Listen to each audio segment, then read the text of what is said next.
Bonjour, Gilles Dorval, entraîneur expert en course à pied. Je suis ravi de vous retrouver pour cette vidéo dans laquelle nous allons répondre à vos principales interrogations sur comment gérer votre veille de marathon. Et pour cela, je suis accompagné de Marion Rouxel de la société Oversteam. Alors, à quelques heures du marathon, l'objectif n'est plus de vous entraîner. Éventuellement, vous pouvez faire un petit footing de 15 à 20 minutes, vraiment à une allure très très lente. Vous êtes en totale aisance respiratoire. Et là, l'objectif est plus de dégourdir les jambes, éventuellement si vous avez voyagé un peu pour vous rendre sur le lieu de la compétition, ou alors pour évacuer un peu le stress inhérent à l'approche de l'événement. Donc, petit footing vraiment tranquille et à une allure vraiment très cool.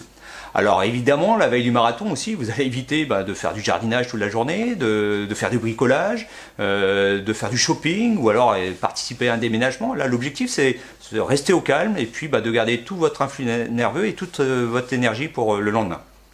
Le jour qui précède le marathon aussi, ne vous inquiétez pas si la nuit qui précède, vous avez du mal à vous endormir. C'est normal, qu'on ait un peu de stress comme ça à l'approche du marathon. Le plus important, c'est d'avoir réussi à bien vous reposer dans la semaine qui a précédé la course. Donc si la veille du marathon, la nuit, vous avez du mal un peu à dormir, ne vous inquiétez pas de panique, c'est pas ça qui va être préjudiciable pour votre future performance. Par contre, la veille du marathon, là, ce qui va être intéressant, ça va être de peaufiner vos affaires, de vérifier qu'au niveau logistique, tout est prêt, que vous avez la bonne tenue en fonction des conditions météo qui sont prévues, que vous avez vos épingles pour accrocher votre dossard, que vous avez tous vos papiers administratifs pour pouvoir les retirer votre dossard. Là, je pense notamment au certificat médical, à votre carte d'identité, et puis aussi au justificatif comme quoi vous êtes bien inscrit pour cette course. Et puis aussi, à la veille de la course, ce qui peut être intéressant, c'est de vérifier que vous avez tous vos produits, tous vos boissons, pour assurer votre apport énergétique durant votre marathon.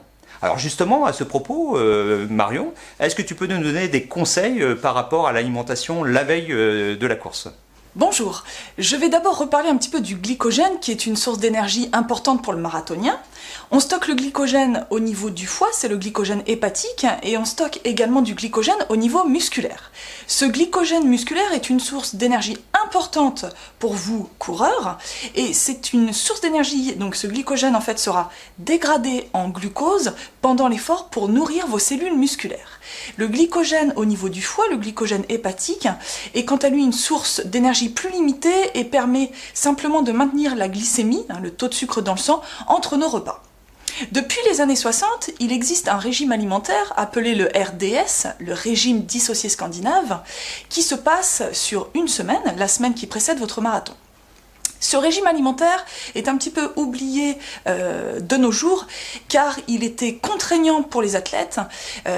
Vous pouviez avoir des problèmes digestifs, même des maux de tête, et c'était un régime exigeant à suivre. Psychologiquement, c'était pas forcément évident, on n'avait pas toujours le résultat que l'on souhaitait.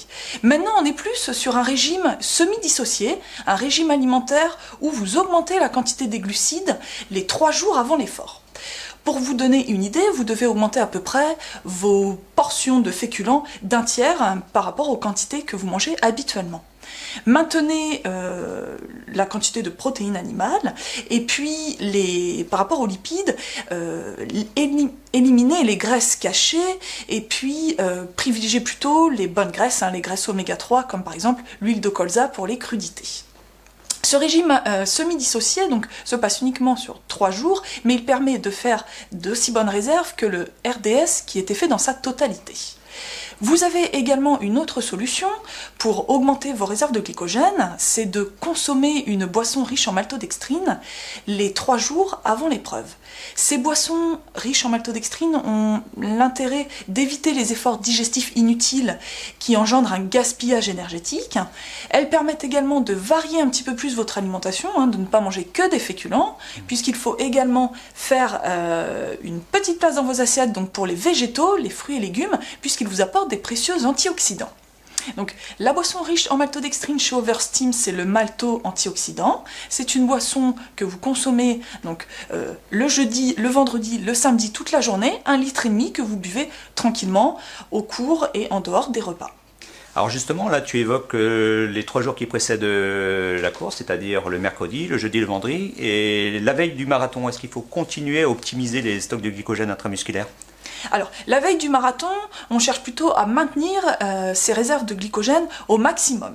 Et puis, on veille également à ne pas souffrir de problèmes digestifs, qui pourraient être dus au stress, et puis à bien s'hydrater. Donc, évitez à nouveau de consommer des féculents en excès, consommer le malto et puis des proportions tout à fait habituelles de féculents. Et évitez également les aliments trop acidifiants la veille de l'épreuve, notamment le fromage et les viandes rouges. Par exemple, vous pouvez consommer de la volaille, donc un blanc de poulet avec des pâtes al dente, des légumes cuits et une compote. Ou si vous préférez du poisson, ça peut être une part de poisson blanc avec du riz, pareil, des légumes cuits, des courgettes, pourquoi pas, du curcuma, c'est une bonne épice anti-inflammatoire antioxydante. Et vous terminez par un dessert au soja et une compote. Alors justement, aussi dans les repas qui sont assez traditionnels la veille d'un marathon, souvent on évoque la pasta party. Quelle est ta position par rapport à cette pasta party? Est-ce que tu conseilles aux coureurs de participer à ce genre de repas? Alors, la pasta party n'a pas forcément un intérêt énorme par rapport à cette recharge glucidique avant l'effort, mais vous pouvez tout de même profiter de ce moment de convivialité avant votre marathon, et faites attention à ne pas manger des quantités excessives de pâtes. Parfait. Écoutez, maintenant on vous laisse le loisir de vous approprier toutes ces informations, tous ces conseils. Pour notre part, on va vous souhaiter de bons préparatifs à la veille de ce marathon, et on vous retrouve très rapidement pour de nouveaux conseils. À très bientôt. À bientôt.